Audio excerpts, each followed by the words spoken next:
Tom, let's go ahead and get into it, man, because I know we're limited on your time. And, you and JT were talking about it a little bit earlier before the official show started. But what did you think was the biggest surprise out of all of this? First early on, it was Travis Hunter, the number one player in the country, going to play for Dion Sanders at Jackson State after being committed to Florida State for over a year. When I saw him a year and a half ago, he was already committed to Florida State as a sophomore. Stayed that way right up till after his senior year, but Dion was able to lure him away, and it's a massive catch for Jackson State. And for Dion, the irony of all this is that Dion played for Florida State. Someday he may be the head coach of Florida State, but right now the Seminole fans are upset because he was going to be the great next corner in Tallahassee, and now he's heading over to Jackson, Mississippi. So they're going to have to deal with it right now, and it's a big catch for Dion.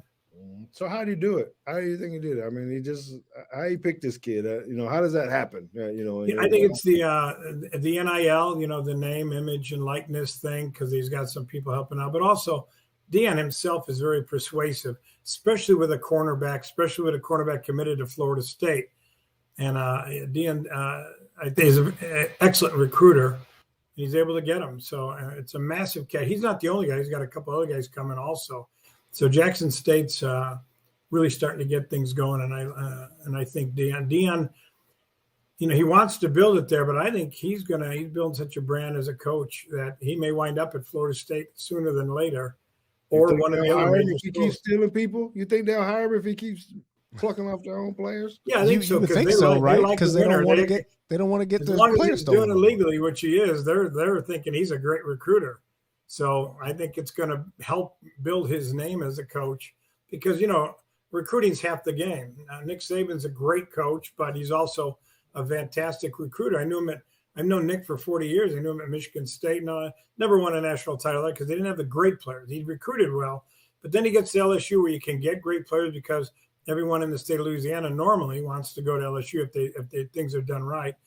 And at Alabama, it's a little more difficult, but he was able to get the guys in recruit nationally because of his work ethic and his perseverance and his personality when it comes to recruiting. Did a fantastic job, and I think that's got a lot to do. And I think Dion's got that same. Well, you saw that commercial. I think it's Aflac with Nick and Dion going together. They have similar personalities when it comes to recruiting and a philosophy of talking to kids. Well, I think he's found a way to get some money down there to help him recruit. I'm saying that in the sense of NILs. He's got some pretty big sponsors down there, so you never know how it's going to turn out. And whether or not the other schools, the HBC schools, can keep up, or does he become just like this powerhouse, mega powerhouse? And well, he gets stolen before then, right? I mean, he's not going to be there enough time. No, I think he'll leave if he gets a massive offer from another Southeast Conference school or Florida State or schools like that. I think that was his goal because he applied for the job before at Florida State, and they said, well, he didn't have any coaching experience, and now he'll have that experience. So if they don't do that well over the next couple of years, I think Dion will be the next guy they're going to point to as the head coach. Okay, all right. Well, you know what I'm interested in? I think and maybe JT's interested. I don't know. And both of you guys could tell me about the Texas A&M and the rant that coach had. Is he on to something? Shouldn't he just be happy that he's got the number one class? And a lot of people are pointing fingers at Jimbo Fisher, saying it's more than just this. No one has any proof. But Lane Kiffin had said some things and a lot of other people. So he got mad because no one's ever seen a class like this where he got unbelievably amount of great players. I've never seen it. I've been doing it 43 years. I've never seen anybody get that many great players. They go into the inner city in Philadelphia and they pull out a kid who's never left Philadelphia and he goes to College Station. I've been to College Station. It's not a kind of place where people from the big cities up north want to go to, but he's a great player. And all of a sudden he winds up, turns down Penn State, Ohio State, Maryland, and he goes to Texas A&M. So everybody's pointing fingers, but no one has any proof.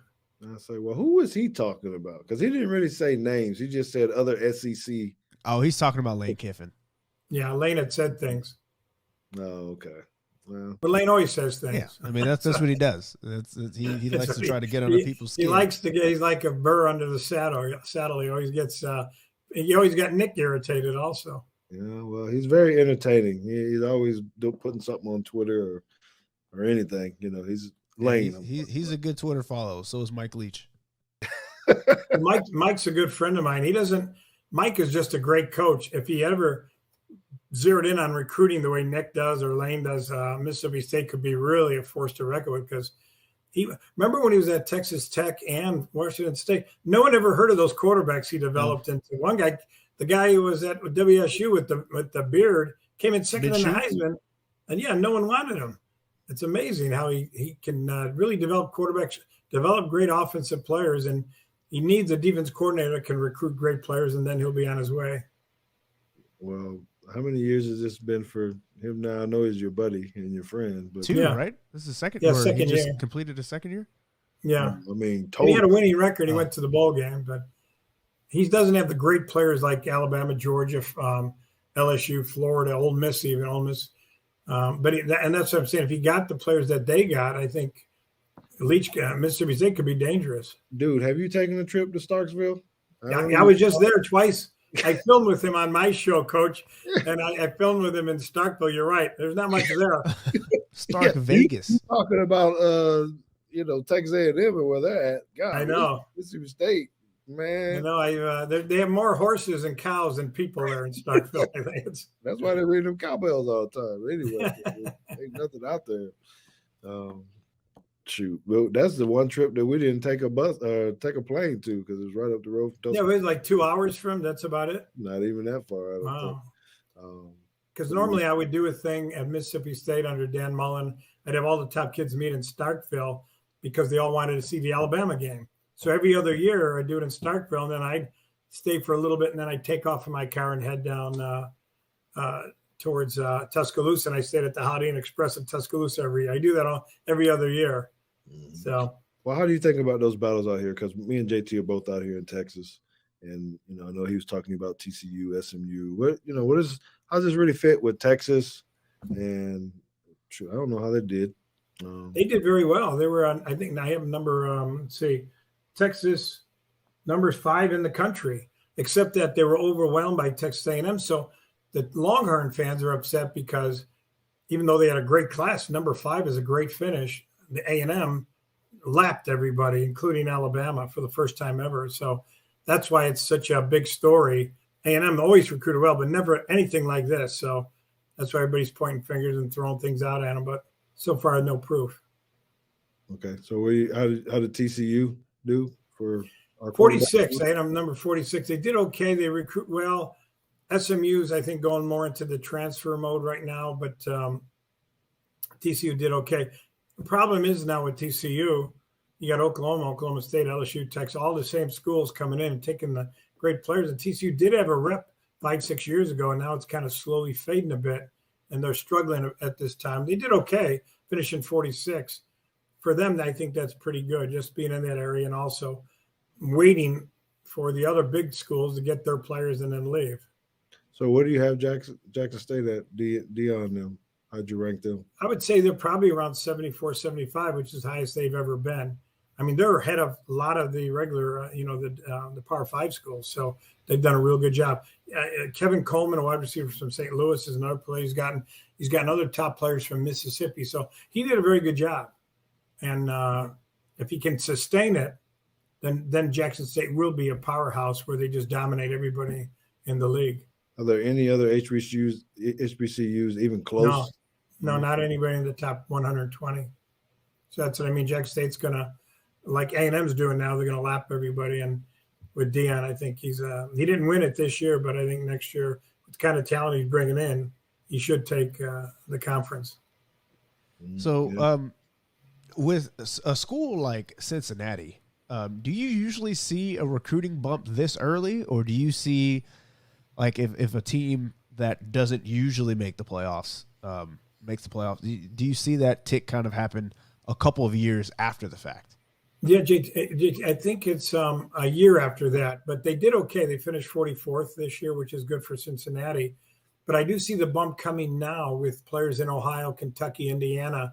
All of a sudden they got Cincinnati, because I've been traveling almost every day. I just got home now. I've been traveling every day since Christmas. And then I had gone a couple weeks in October, a couple weeks in November, and I'd seen a lot of the top players for the next couple of years.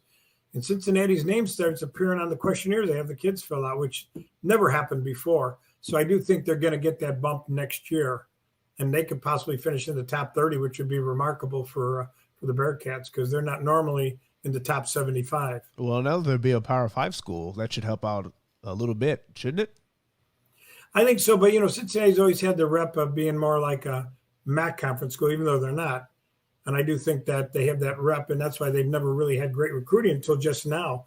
Good coaching. Matter of fact, the assistant coach of the year is now head coach at Notre Dame. Marcus Freeman, a year ago, was named the assistant coach of the year for the country when he was at Cincinnati. He did a great job, and now just in 1 year, he's become head coach at Notre Dame, and he's doing a great job recruiting. So I think he's going to be the next great up-and-coming coach. He's only, I think, around 35. He was a member of my U.S. Army All-America game. I put him in the 2005 game, and then I had him as a captain of the East team because he seemed like he was 18 going on 30, very mature even back then. And so I could see why a guy that young would get a head coaching job at perhaps the biggest name in the country like Notre Dame. There's a lot of pressure on him and a lot of media coverage. Even when they're not doing great, they get more media coverage than anybody else. They got NBC under their wing, and ABC and ESPN fights for their other games. So they got everything going for them. But the two-edged sword, and the other side is, if you're not doing well, you get so much scrutiny that takes a lot of pressure, puts a lot of pressure on the head coach.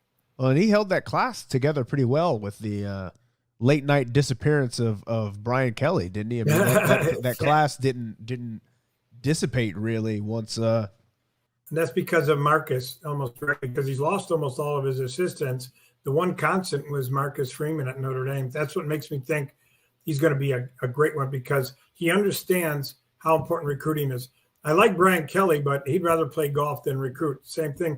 I was doing a show once on CBS, and Rick Neuheisel was one of my co-hosts, and I was teasing him about. I said, "Show me a coach who is a prolific golfer, and I'll show you a lousy recruiter because your hobby has to be recruiting." And our next guest was Steve Spurrier, who was like the poster boy for that. So it was. It seemed like he's liking the dance now. That didn't turn. Yeah, that was kind of awkward, wasn't it? And he lost the player. I said, if you're going to embarrass yourself, you better land that guy. And that kid went somewhere else. Yeah, I wonder what that conversation was like with his staff or wife or whatever afterwards. Like, man, I really just put myself out there like that. I'm assuming he'll never ever do that again.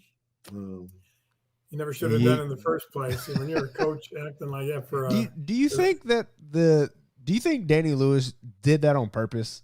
Like, just knew right then he wasn't going to LSU and was like, let me just see what I can get this man to do. He was the one that asked Kelly to come up there, so I would have figured he was going to LSU.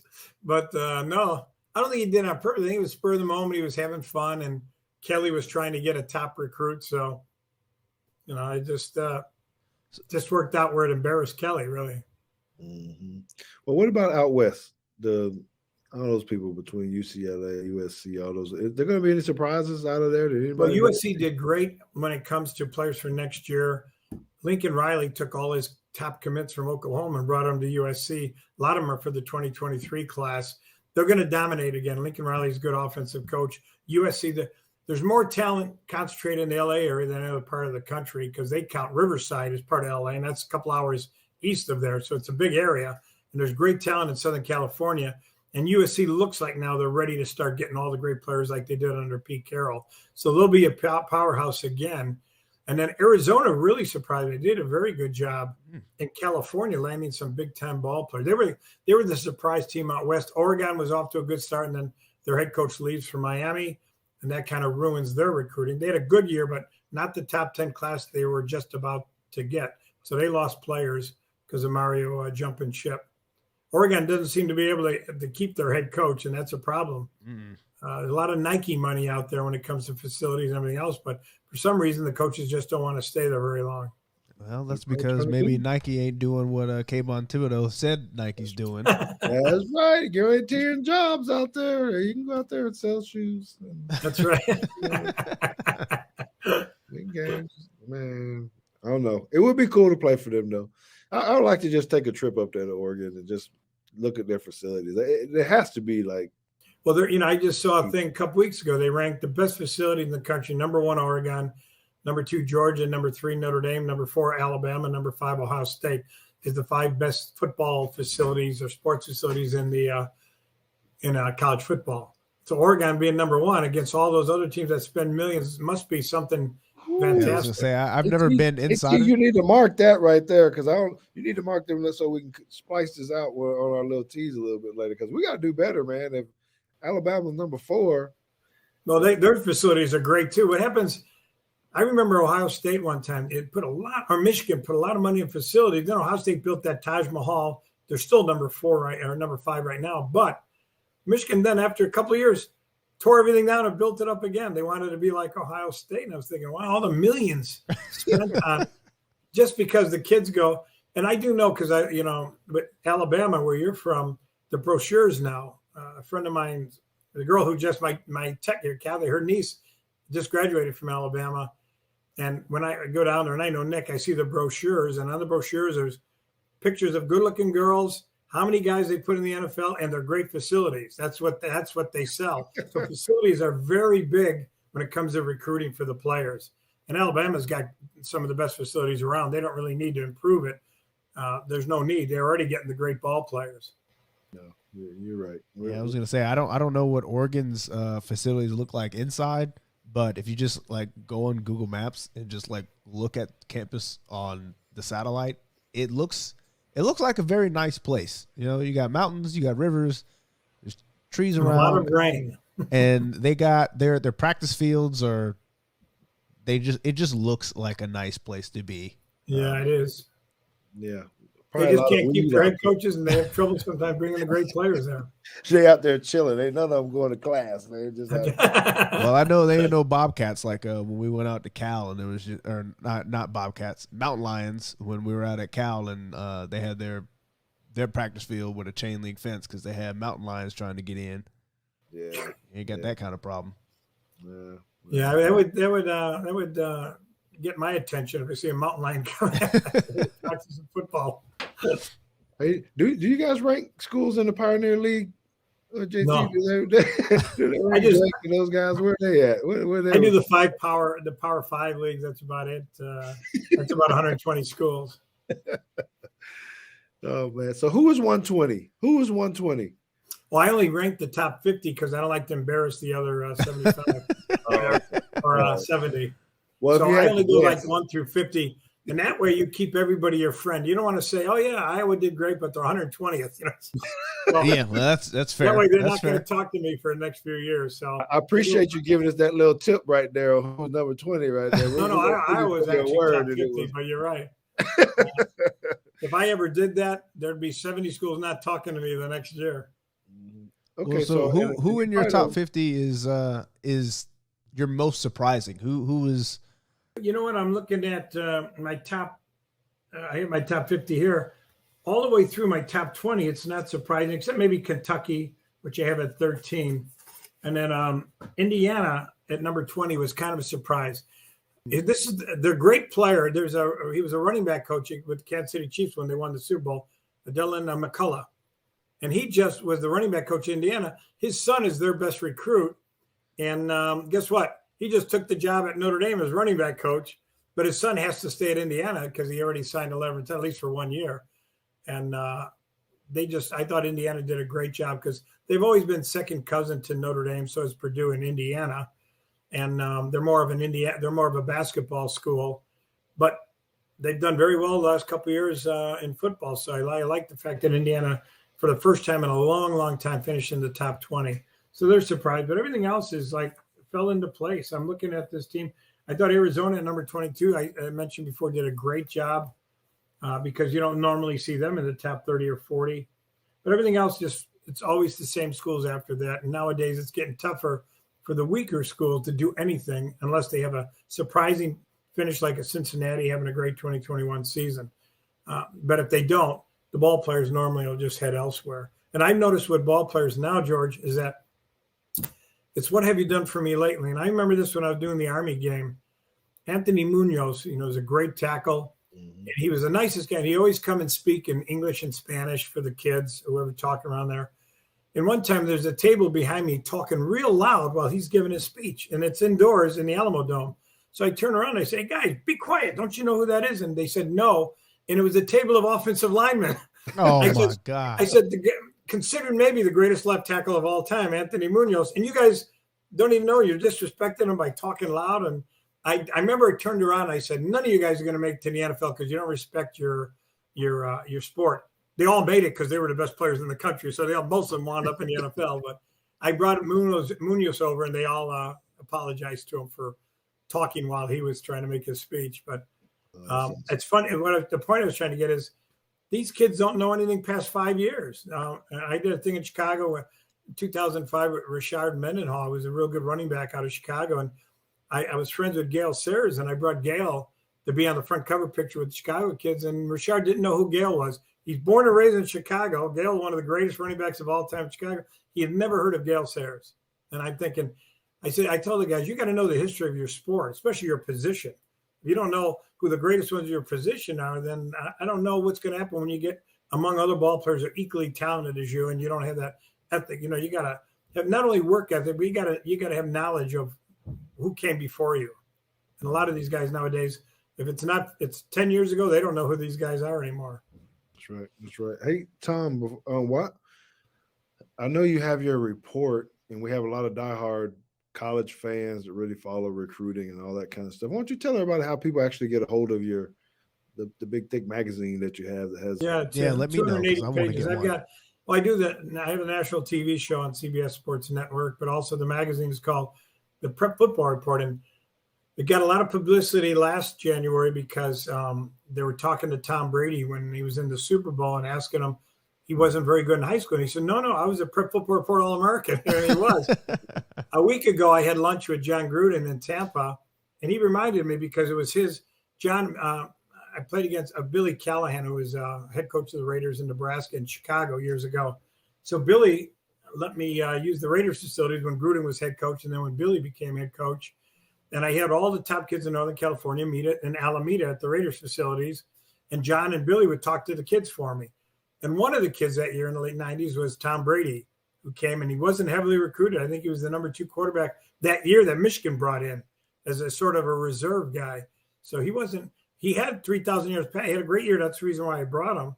But everybody thought he was too slow, non-athletic, and that he wasn't going to be able to play in college ball. So he got lucky because I think his last year he did finally play at Michigan. I think possibly, I don't know if it was Drew Henson that left or someone else. Henson took that $10 million from Steinbrenner to play baseball, or else we probably never would have heard of Tom Brady.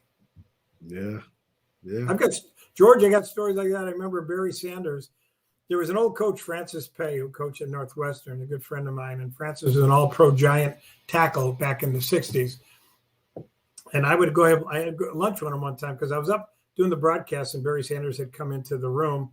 And he said, hey, remember me? And he was being sarcastic because I put him down as also a guy to watch, but not as a great player. I never say anything negative, but I didn't have him as an All-American. So I went back, when I got back to Chicago, I told Francis Pay, he said, geez, I said, Barry is still upset that I didn't make an All-American in high school. And he goes, you're upset. Or he goes, Barry's upset. He goes, I brought him into Northwestern on an official visit with his older brother, Byron, who was a junior college running back. And he goes, we coaches get together. We couldn't make a decision. I just finally said, let's take the bigger one, Byron, and let Barry go home with no offer. He goes home, no offer from any college. But Thurman Thomas was there as a freshman at Oklahoma State. He was already all everything as a freshman. So nobody wanted to go to Oklahoma State and sit on a bench behind Thurman Thomas. So they needed some backups. So that's why they went after Barry Sanders. Now they act like it was a great decision. We scouted him. No, they just took him because they needed depth at running. They took Barry. And same thing with Drew Brees at Purdue. Purdue now, I know Jim Chaney, offense coordinator, goes, we looked at guys, we did this. They took Drew Brees because they had just gotten to Purdue and they lost every other quarterback they're going after. They said, let's take the short guy from Purdue, which was Drew Brees, and that's how they got him. And I have a million of those stories that Kurt Warner told me his. He had a stock shelves at a grocery store to play at Northern Iowa because they wouldn't give him a scholarship. J.J. Watt, they wouldn't give J.J. a scholarship. He goes to Central Michigan as a walk-on, does well, comes back to his own home state, Wisconsin. They still wouldn't give him a scholarship. So they told him to walk on to Wisconsin. He winds up being the greatest player in school history. So I mean, there's story after story of those guys that get no respect in high school, but it's their work ethic, maybe growth. They grow a little bit more, get stronger. I know that's Terrell Owens was like that too, because no one looked at him in high school. But then he gained like 4 inches and about 40 pounds and got a lot bigger. But I see a lot of examples like that every year. I listen to guys, and I'm amazed at their perseverance and how they were able to get not only to major college ball, but play in the NFL through perseverance. JT, why do you think he had to bring up Terrell Owens? I don't. What was that all about? He just had to throw that one in there, right? I thought you were just going to let it slide and just let it keep going. But that's one of the great, that's not even a play, but it's one of the great things they show on TV all the time, and you're not going to. But also, one of the great, I'm good friends with George Atkinson, who was the hitman for the Raiders in the 70s. They were the fastest guy in the NFL, the corner. And he was telling me stories. The greatest play in NFL history is supposed to be Franco Harris, the immaculate reception. Yeah.